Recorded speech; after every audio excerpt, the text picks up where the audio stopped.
بسم اللہ الرحمن الرحیم۔ ہیومن ٹاکس چینل پر آپ کو خوش آمدید۔ ہمارے چینل کو سبسکرائب کیجئے، لائک اور شیئر کیجئے۔ ہمارا آج کا موضوع صادق اور امین کے الفاظ ہیں۔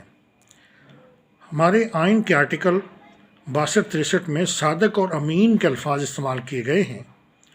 صادق سے مراد ایک سچا انسان ہے اور امین سے مراد وہ شخص ہے جو بڑا امانت دار ہو، آنیسٹ ہو، یعنی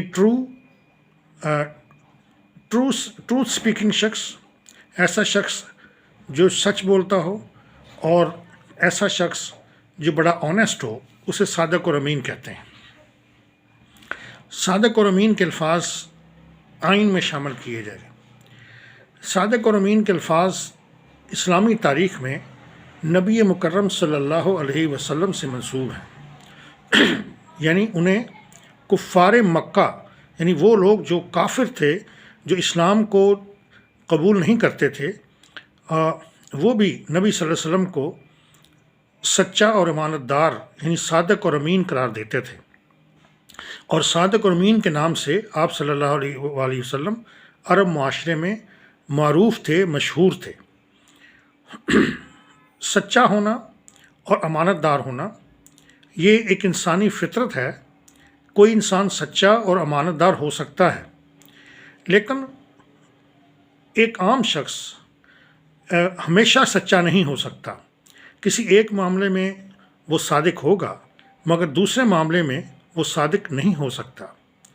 ایک معاملے میں اس نے امانت داری، آنیسٹی کا مظاہرہ کیا ہوگا، لیکن دوسرے معاملے میں وہ غالب امکان ہے کہ امانت داری نہ کر رہا ہو اور کسی قسم کی بے ایمانی اور ڈس آنیسٹی کا ارتکاب کر چکا ہو۔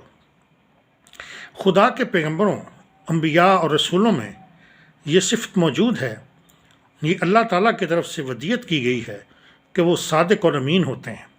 یعنی ہم کبھی تصور نہیں کر سکتے کہ خدا کا کوئی بھی پیغمبر جھوٹا ہو، خدا کا کوئی بھی پیغمبر ڈس آنیسٹ ہو، نعوذ باللہ۔ وہ ایسی ہستیاں ہیں جو جلیل القدر ہستیاں ہیں، اور جنہیں اللہ تعالیٰ نے انسانوں کی ہدایت کے لیے دنیا میں بھیجا۔ یہ سارے کے سارے لوگ صادق تھے، یہ سارے کے سارے لوگ امین تھے، امانت دار تھے۔ ہمارے ہاں جسٹس ثاقب نثار کی عدالت نے عمران احمد نیازی کو صادق اور امین قرار دے دیا۔ صادق اور امین کس بنیاد پر قرار دیا، پوری قوم یہ سمجھنے سے قاصر ہے۔ ہماری عدالتوں پر بھی یہ سوال اٹھتے ہیں کہ یہ جو بابا ڈیم تھا، یہ کس قسم کا جج تھا۔ ہمارے ہاں ہماری عدالتوں میں کس قسم کے لوگ جسٹس کے عہدوں پر فائز ہو جاتے ہیں اور جج بن کر لوگوں کو انصاف فراہم کرنے کا فریضہ انجام دینے لگتے ہیں، جبکہ ان کا انصاف کے ساتھ دور دور کا تعلق نہیں ہوتا۔ جسٹس ثاقب نثار نے انتظامی معاملات میں بھی مداخلت کی، اور عدالتوں میں بیٹھ کر انصاف دینے کے بجائے اپنے فنکشنز جوڈیشری میں پرفارم کرنے کے بجائے وہ ہسپتالوں اور گلیوں اور بازاروں کا دورہ کرنے لگے۔ جسٹس ثاقب نثار کو کس نے اختیار دیا تھا کہ وہ جا کر جیلوں کا دورہ کرتا، وہ ہسپتالوں کا دورہ کرتا، اور ملک کے جو انتظامی معاملات ہیں ان میں مداخلت کرتا؟ انہوں نے کون سی عدلیہ درست کر لی تھی اور ججوں کو بڑا پرہیزگار اور متقی بنا لیا تھا، اور خود بھی بڑے متقی اور پرہیزگار بن گئے تھے کہ انہوں نے عدالتوں کو، جوڈیشری کو ٹرانسپیرنٹ کرنے کے بعد اب دیگر انتظامی معاملات میں آ کر ٹرانسپیرنسی کریٹ کرنے کے لیے جدوجہد شروع کر دی تھی۔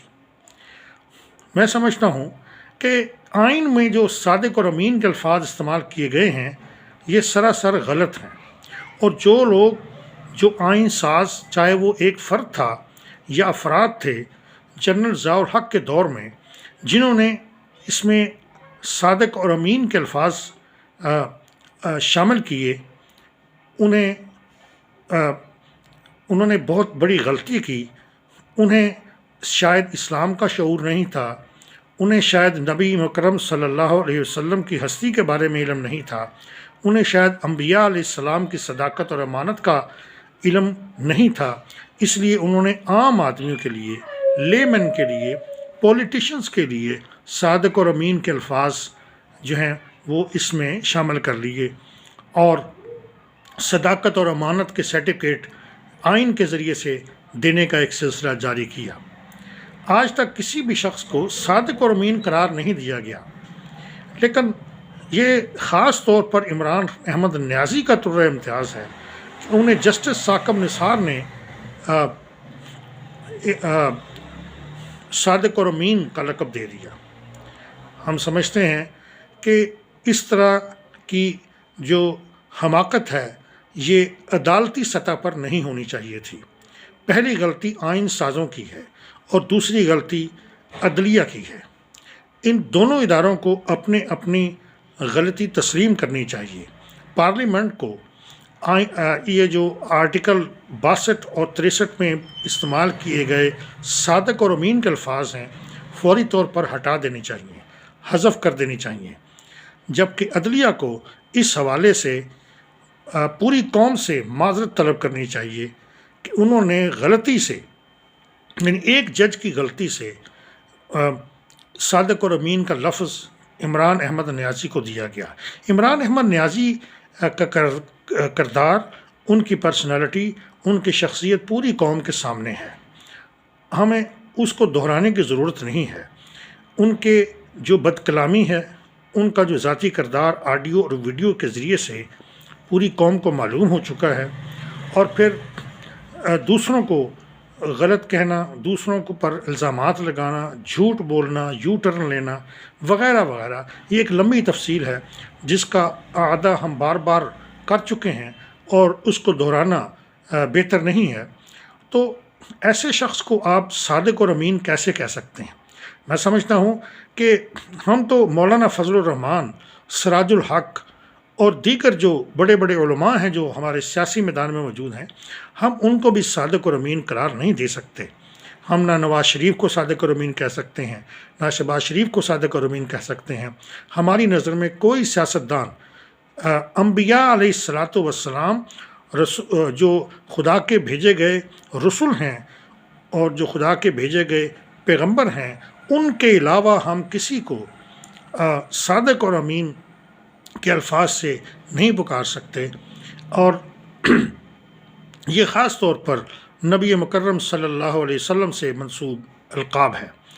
تو یہ عام لوگ جو ہماری سیاست میں ملوث ہیں، یہ عام لوگ ہیں، ہم تو اس بات کا تصور بھی نہیں کر سکتے کہ ان لوگوں کو ہم صادق اور امین قرار دیں، ان کو صادق اور امین کہہ کر پکاریں۔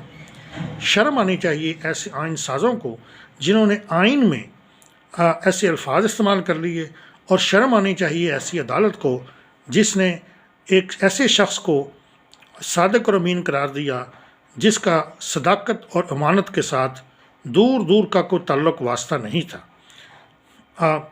صداقت دیکھ لیں تو جھوٹ پہ جھوٹ بولا گیا، اور امانت دیکھ لیں تو توشہ خانہ میں چوری کی واردات کی گئی، گھڑی چوری کی اور زیورات چوری کی، اور توشہ خانہ کا مال لوٹا گیا۔ اور بھی بہت سے معاملات ہیں جو پنجاب لیول پر بھی کیے گئے، اور خاتون اول یعنی پنکی پیرنی کے ذریعے سے بھی بہت سے معاملات کرپشن کے سامنے آ رہے ہیں، اور آڈیوز اور ویڈیوز آپ کے سامنے ہیں جن میں پی ٹی آئی کے چیئرمین کے کردار اور اخلاق کے حوالے سے ساری باتیں سامنے آ رہی ہیں۔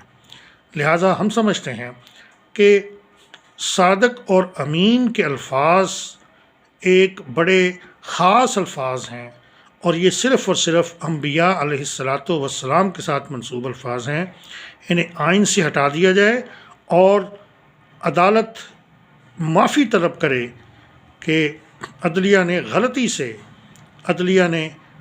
کیا، اور عدلیہ نے ایک انتہائی غفلت پر مبنی اقدام کیا کہ انہوں نے عمران احمد نیازی کو صادق اور امین قرار دیا۔